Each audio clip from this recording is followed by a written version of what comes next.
En la industria, en sentido general, es común que se recurra a procesos de transferencia de calor. ¿Qué es transferir calor o qué es transferencia de calor? Se denomina transferencia de calor a una serie de fenómenos físicos gracias a los cuales el calor se propaga de un medio a otro. O sea, el calor viaja de un cuerpo hacia otro, de un sistema hacia otro sistema.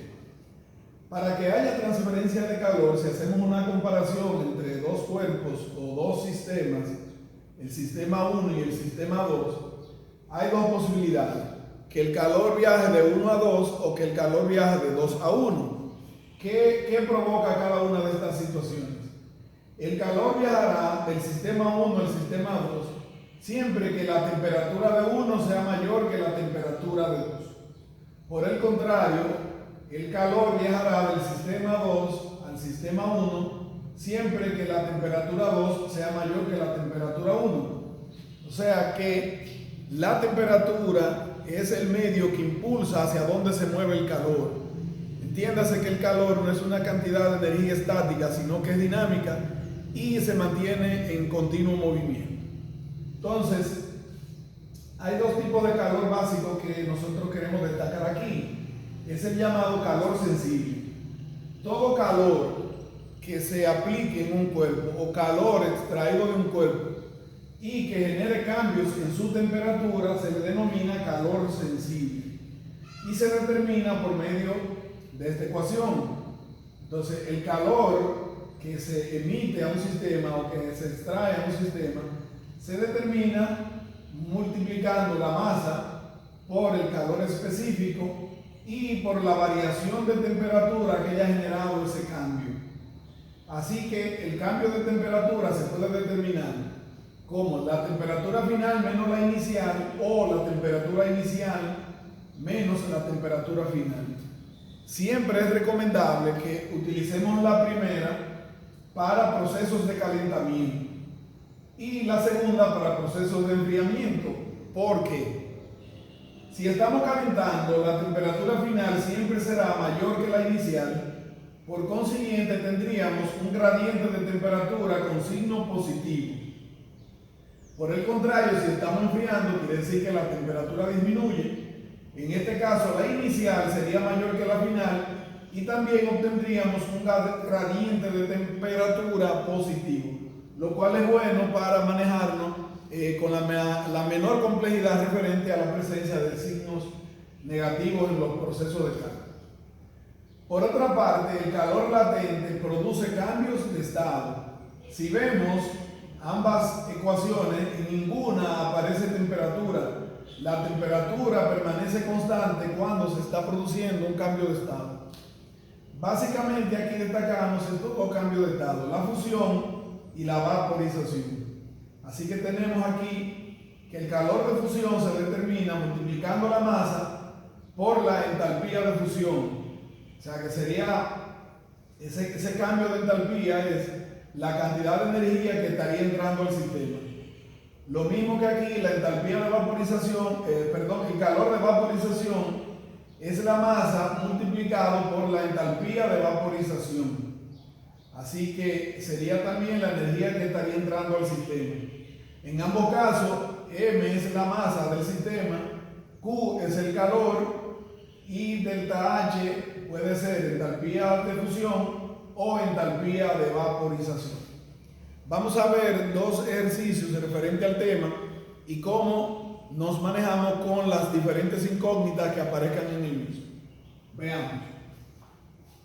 El primer ejercicio nos dice que el calor específico de un néctar de una fruta tropical es 0.8 calorías por gramo por grado Celsius.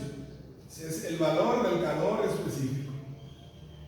¿Cuánto calor se debe suministrar a 454 gramos, eso es una libra de ese néctar, para elevar la temperatura de 37 grados Celsius a 194 grados Fahrenheit? Entonces, ¿qué tenemos aquí? La masa, 450 gramos, 54 gramos, el calor específico 0.8 calorías por gramo Celsius, y la temperatura final, que es 194 grados Fahrenheit, y la inicial, que son 37 grados Celsius. Hacemos el acopio de los datos y tenemos el calor específico, la masa, la temperatura inicial y la temperatura final. Nuestra incógnita entonces es el calor. Como se trata de variaciones de temperatura, ya sabemos que estamos trabajando con calor sensible. Calor sensible. Por consiguiente, entonces, la fórmula del calor sensible es la masa por el calor específico por el variante o variación de temperatura. Así que tenemos masa por el calor específico por el delta T. ¿Cuál de los dos delta T vamos a utilizar? Como es un proceso de calentamiento, es preferible entonces utilizar la primera versión, TF menos TI. Así que antes de hacer el cálculo final vemos que tenemos la temperatura inicial en grados Celsius, sin embargo la temperatura final está en grados Fahrenheit. Por consiguiente debemos hacer la conversión primero antes de continuar.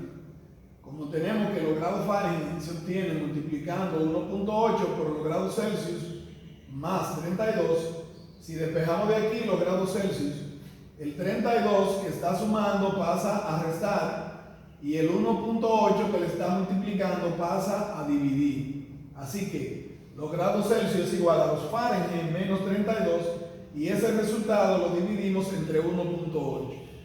Colocamos aquí los 194, le restamos 32 y eso da 162. Al dividirlo entre 1.8 tenemos que la temperatura final entonces es de 90 grados Celsius. Y ya tenemos toda la información para llevar a cabo nuestro cálculo final. Sustituimos la masa, 454 gramos. Calor específico, 0.8 calorías por grado Celsius.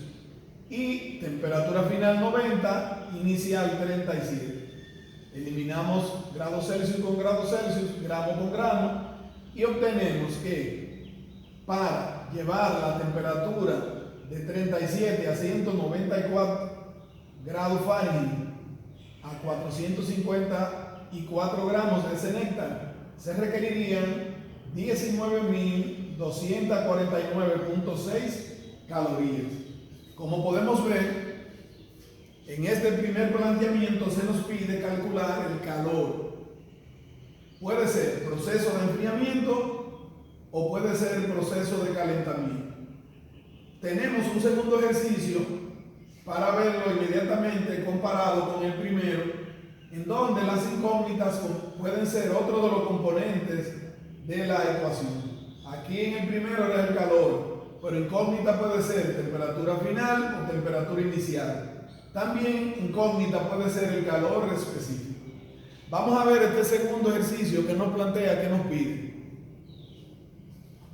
A 500 gramos de cerezas dulces, y aquí tenemos el calor específico de esa fruta, se les enfría extrayendo 11.340 calorías. Inmediatamente sabemos que es un proceso de enfriamiento. Determine la temperatura final si la inicial es 77 grados Fahrenheit. O sea, tenemos los 500 gramos de cereza a 77 grados Fahrenheit y vamos a provocar una disminución de la temperatura al enfriarla. Se nos pide indagar qué temperatura final alcanza esta fruta, los 500 gramos de ella.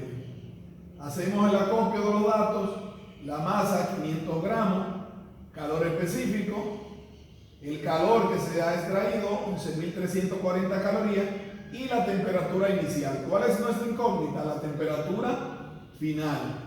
Hay un detalle, que la temperatura inicial la ofrecen en grados Fahrenheit. Entonces procedemos con esta ecuación que ya habíamos despejado en el ejercicio 1 a hacer la conversión correspondiente.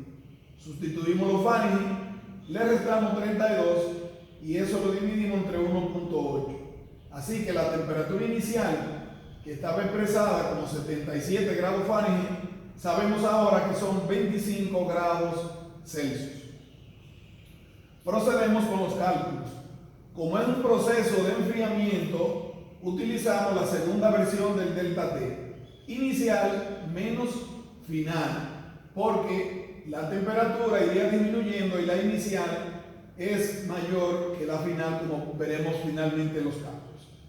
Así que comenzamos a despejar el término donde se encuentra nuestra incógnita, que es la temperatura final, y el producto de la masa por el calor específico, que está multiplicando el término que contiene nuestra incógnita, lo pasamos a dividir al otro lado de la igualdad. Así que M por Cp pasa a dividir el calor. Y del lado derecho nos queda temperatura inicial menos temperatura final. Siempre identificamos cuál es nuestra incógnita, temperatura final. Como nuestra temperatura final, que es la incógnita, tiene signo negativo y está del lado derecho, es conveniente que esté de signo positivo y hemos preferido cambiarla al miembro de la izquierda de la igualdad. O sea, la hemos enviado al lado izquierdo. Al estar con signo negativo, entonces pasa con signo positivo y generaría una suma con este término que ya estaba del lado izquierdo de la igualdad. Entonces, temperatura final más el calor dividido el producto de la masa por el calor específico. Del lado derecho solamente nos queda la temperatura inicial. Así que finalmente nuestra incógnita, que es la temperatura final, si queremos despejarla, lo que le está sumando, lo vamos a enviar al lado derecho de la igualdad cambiándole el signo. O sea que esto que está sumando aquí pasa restando. Y ya tenemos la versión final de nuestra incógnita. Temperatura final será la temperatura inicial y a eso le vamos a restar el resultado de esta operación. Veremos aquí. Temperatura final es igual. La inicial 25 menos el calor 11.340 calorías dividido el producto de la masa, que son 500 gramos, por el calor específico. Se va gramo con gramo, caloría con caloría, y aquí quedaría como unidad los grados Celsius. Esto queda inalterable, 25, y los 11.340 van a ser divididos por el producto de todos los valores, que da 420. Finalmente tenemos 25 grados Celsius, y esta división es igual a 27 grados Celsius. ¿Qué resultado obtenemos? Negativo 2 grados Celsius. Así que la temperatura final de esos 500 gramos de cereza dulce estaría por debajo de 0 grados. O sea que estaría ahí a una temperatura que podría congelar, muy probablemente. Temperatura negativo 2 grados Celsius. Entonces, recapitulando, los ejercicios de transferencia de calor, una de las incógnitas puede ser el calor. Una de las incógnitas puede ser la temperatura final y la temperatura inicial, o también el calor específico.